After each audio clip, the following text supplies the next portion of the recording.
Bon mois d'octobre, le fameux mois où on met nos gilets de laine puis qu'on espère donc l'été s'étire encore plus longtemps.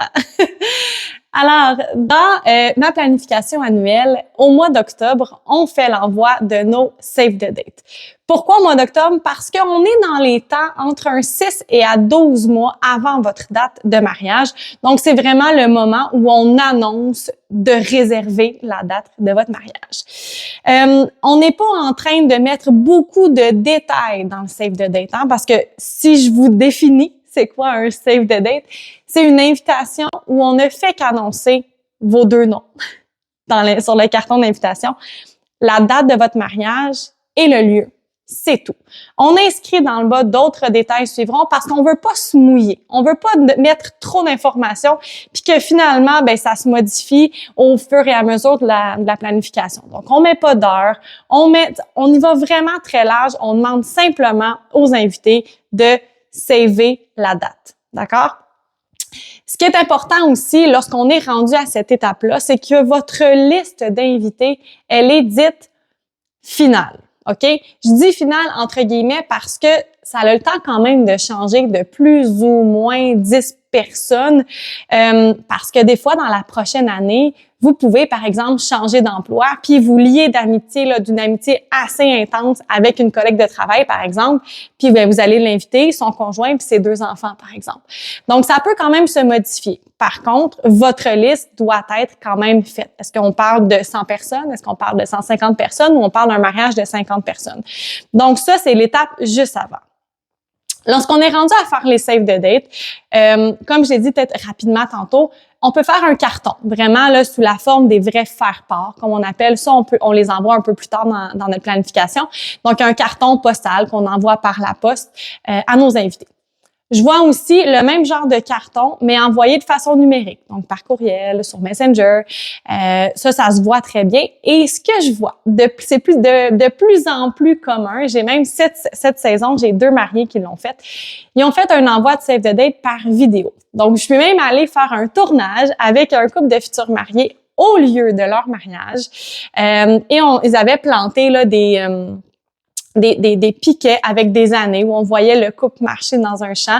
Donc là, un exemple rendu en 2019, ils ont eu un enfant. Donc l'enfant les a rejoints lors de la marche et on arrivait jusqu'en 2025. Et dans la vidéo, pendant le montage, les mariés ont rajouté la date et l'endroit. Donc ça, je le vois. J'ai vu des montages vidéo aussi avec une chanson d'amour. Après ça, on met la date à la toute fin. Donc ça, on le voit de plus en plus. Ça s'envoie par courriel aussi ou encore une fois par Messenger. L'important, c'est vraiment, comme je l'ai dit plus tôt, de mettre vos noms, la date et l'endroit, tout simplement. Les erreurs à ne pas faire, c'est, comme je l'ai dit, de vraiment rester fidèle à nos invités. Parce que c'est un peu malaisant après de désinviter les gens. Hein? On s'entend, on veut pas ça.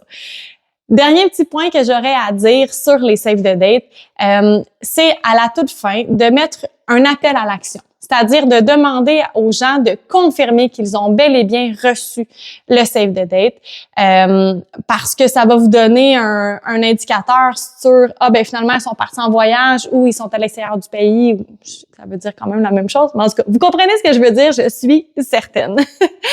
Donc, vraiment, d'avoir un appel à l'action. Oui, je serai présent ou non, malheureusement. Donc, juste d'inviter les gens à vous donner un peu un feedback. OK? Et, petite parenthèse. Si vous voulez faire vous-même vos Save the Date, c'est possible avec l'application Canva. OK? On peut le faire aussi sur Vistaprint puis faire l'impression à même Vistaprint. C'est vraiment le site web que je privilégie pour faire l'impression parce que, 1, c'est rapide et 2, la qualité est incroyable. Mais pour moi, je suis plus à l'aise de travailler à partir de Canva parce que beaucoup de choix de police d'écriture, les couleurs à l'infini, beaucoup de choix de fleurs aussi. Donc, on peut déjà donner un petit ton sur votre mariage. Donc, quand vous allez, si vous voulez les créer, bien sûr, parce qu'il y a des entreprises qui peuvent faire cette création-là pour vous, si vous êtes moins à l'aise. Moi, d'ailleurs, c'est moi qui l'ai fait pour mes futurs mariés. Mais on fait déjà, avant même de rédiger nos Save the Date, un travail sur le fil conducteur du mariage. On n'est pas en train de décider est-ce qu'on veut 12 roses avec 12 pampas. On n'est pas rendu dans la précision, mais on voit un peu un style, une ligne directrice. Est-ce qu'il y a une couleur qui vous attire davantage?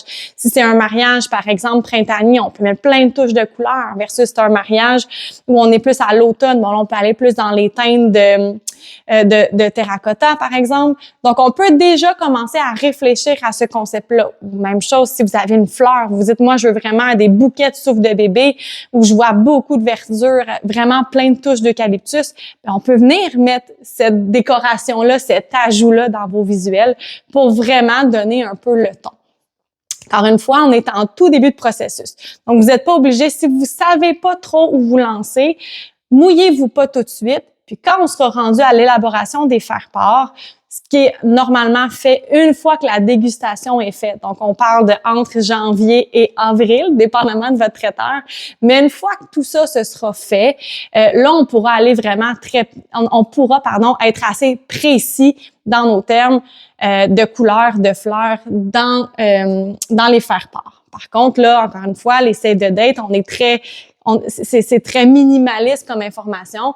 Donc, on y va vraiment sommairement, juste en annonçant parce que je suis convaincue que vous avez donc hâte d'annoncer cette date-là à tout le monde. Donc, bonne planification, bon mois d'octobre et n'hésitez pas, vous avez des questions, écrivez-moi.